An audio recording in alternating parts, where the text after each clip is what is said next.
Hello student, कैसे हो आप सब। आपका स्वागत है आपके अपने चैनल एम स्टडी पर। आज हम सीखेंगे पाइथागोरस थ्योरम, जिसे हम हिंदी में कहते हैं पाइथागोरस प्रमेय। ठीक है, सबसे पहले मैं आपको ये बता देता हूँ कि पाइथागोरस थ्योरम का यूज कहाँ कहाँ पर होता है। ठीक है, तो पाइथागोरस थ्योरम का यूज होता है आपका एक तो ज्योमेट्री में होता है। ठीक है, ज्योमेट्री में आपका पाइथागोरस थ्योरम का यूज होता है। दूसरा आपका ट्रिग्नोमेट्री में होता है। ठीक है,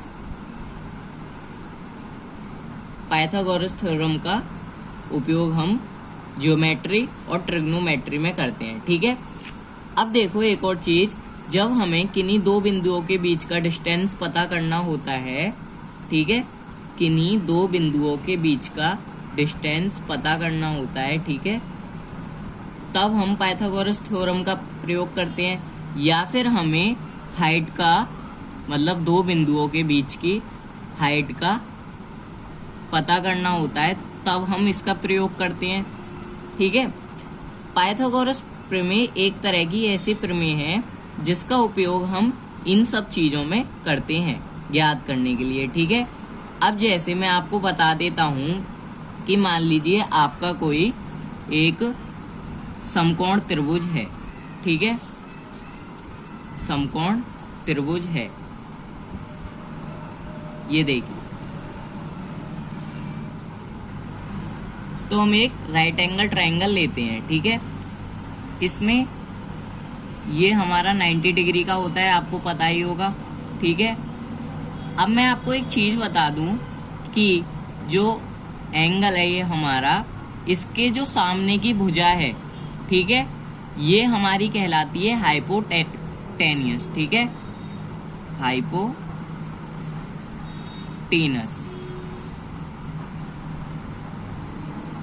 ठीक है, और ये वाली जो भुजा है लंब, ठीक है, ये कहलाती है क्या? परपेंडिकुलर।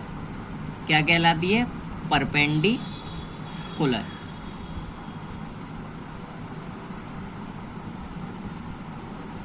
ये जो भुजा है ये कहलाती है बेस। ठीक है, हिंदी में मैं आपको बता दूं, परपेंडिकुलर को लंब कहते हैं, हाइपोटेनस को कर्ण कहते हैं और बेस को आधार कहते हैं। ठीक है, अब देखो हमने लिया था एक राइट एंगल ट्रायंगल। ठीक है, राइट एंगल ट्रायंगल में क्या होता है कि जो हमारी ये भुजा होती है ये परपेंडिकुलर, ये वाली बेस होती है और ये होती है हाइपोटेनस।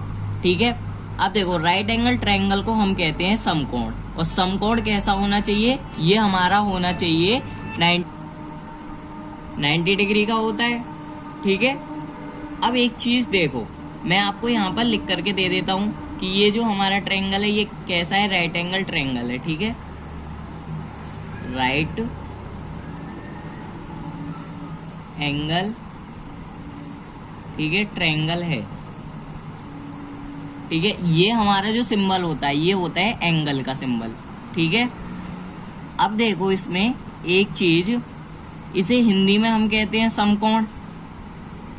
ठीक है, समकोण हम इसे कहते हैं।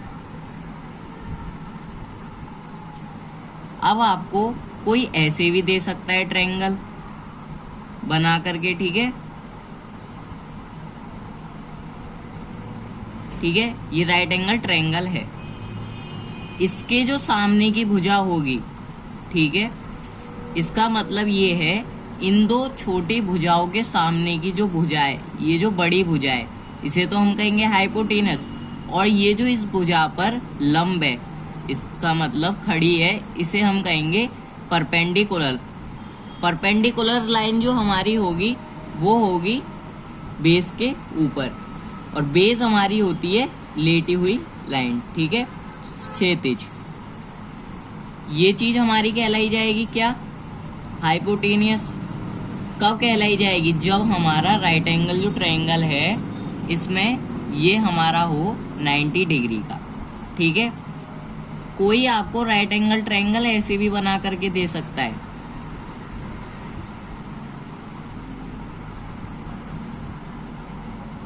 ठीक है, ये चीज क्या होगी, ये कहलाई जाएगी ये जो है, ठीक है, इसे तो हम कह देंगे बेस, इसे हम कह देंगे परपेंडिकुलर। ठीक है, परपेंडिकुलर का सिंबल ऐसे होता है और बेस का सिंबल होता है ऐसे, और इसके सामने की भुजा हो जाएगी हाइपोटेनियस। ठीक है, ये किसकी होगी, 90 डिग्री के सामने की भुजा। ठीक है, और कोई आपको ऐसे भी दे सकता है। ठीक है, इसका उल्टा। तो ये समकोण है, ठीक है, 90 डिग्री का है, राइट एंगल ट्रायंगल। तो इसके सामने की भुजा क्या हुई, हाइपोटेनियस, ये क्या हुई, बेस, और ये परपेंडिकुलर। ठीक है, तो इन दो भुजाओं के सामने की जो ओपोजिट भुजा होगी वो हाइपोटेनियस कहलाई जाएगी। जब भी हमें कोई दो भुजा दी हुई हो उससे हम तीसरी भुजा ज्ञात कर सकते हैं। ठीक है, अब देखो इसका फॉर्मूला हम एक बनाएंगे। मान लिया आपका ये राइट एंगल ट्रायंगल है। ठीक है, इस बिंदु को नाम हमने दे दिया क्या, इस बिंदु को नाम हमने दे दिया बी। ठीक है, ये जो परपेंडिकुलर लाइन है इसको हमने बी नाम दे दिया। इस लाइन को हमने नाम दे दिया सी, और इस लाइन को हमने नाम दे दिया ए। ठीक है, अब मान लो कि ये जो है परपेंडिकुलर, ठीक है, परपेंडिकुलर को हमने नाम दिया बी से, तो बी स्क्वायर प्लस ए स्क्वायर, ये जो है लाइन हम इनका वर्ग कर रहे हैं, तो बी स्क्वायर प्लस ए स्क्वायर ये जो है ये किसके बराबर होंगी, ये होगी तीसरी भुजा सी के बराबर। तो ये हो जाएगा सी का वर्ग। ठीक है, अब दूसरी चीज एक और देखो कि ये जो है ये फॉर्मूला निकल करके आया किसका, पाइथागोरस थ्योरम का। ठीक है, कोई कोई आपको ऐसे भी दे सकता है, ये राइट एंगल ट्रायंगल है। ठीक है, हिंदी में इसको समकोण कहते हैं। ठीक है, ये जो भुजा है, अब देखो इसे तुम्हें कोई पॉइंट वाइज भी दे सकता है। ठीक है, ये हो गया ए पॉइंट, ये हो गया बी पॉइंट, ये हो गया सी पॉइंट। ठीक है, अब इसका फॉर्मूला ऐसे भी बन सकता है कि ये जो परपेंडिकुलर लाइन है ए सी का वर्ग प्लस ये जो बेस है बी सी का वर्ग। ठीक है, ये बराबर होगा किसके, हाइपोटेनिस के, ए बी के वर्ग के। ठीक है, ये भी एक फॉर्मूला बन गया। आपको मैं इसमें हर वैरायटी की जितने भी फॉर्मूले बनते हैं वो बता रहा हूँ। ठीक है, इस वीडियो में मैं आपको क्लियर कर दे रहा हूँ। अब जैसे हम एग्जाम्पल लेते हैं कुछ, तो हम एग्जाम्पल में मान लिया हमने लिया, जैसे आपको किसी ने बना करके दिया राइट एंगल ट्रायंगल, ये वाली भुजा पर आपको दिया 4 सेंटीमीटर, यहाँ पर आपको बना करके दिया कितना 5, और आपसे पूछी गई ये वाली भुजा क्या होगी।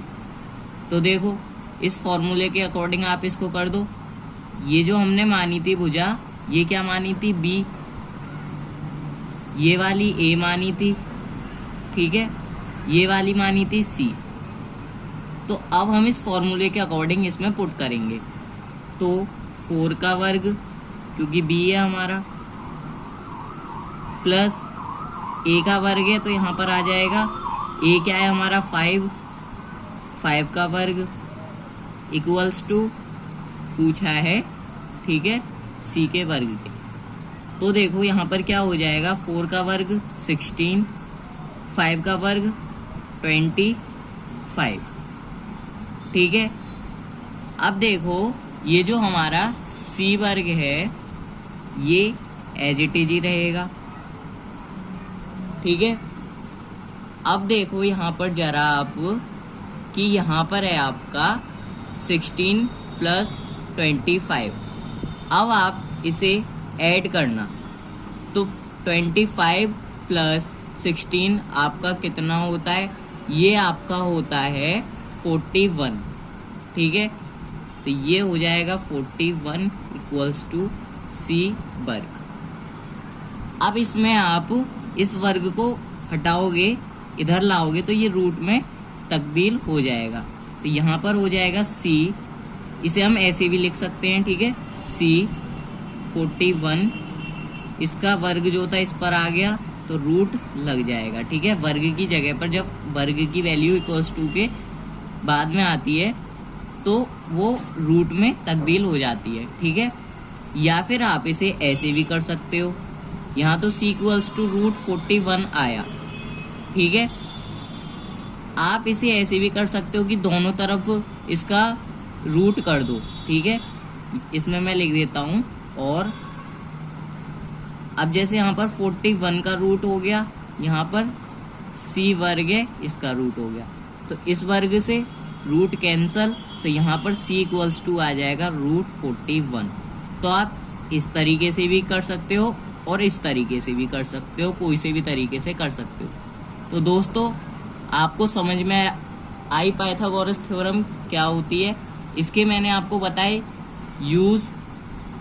ठीक है, फिर मैंने बताया कि हाइपोटेनस क्या होता है, बेस क्या होता है, परपेंडिकुलर क्या होता है, और हाँ, ये राइट एंगल ट्रायंगल होना जरूरी है। ठीक है, और ये मैंने आपको फॉर्मूला बताया और ये एग्जाम्पल करवाया। ठीक है, तो यहाँ जो हमारा सी निकल करके आया वो हमारा किसके बराबर निकल करके आया, रूट 41 के बराबर निकल करके आया। तो दोस्तों, कैसी लगी वीडियो, प्लीज़ वीडियो को लाइक कीजिए और चैनल को सब्सक्राइब कीजिए। धन्यवाद।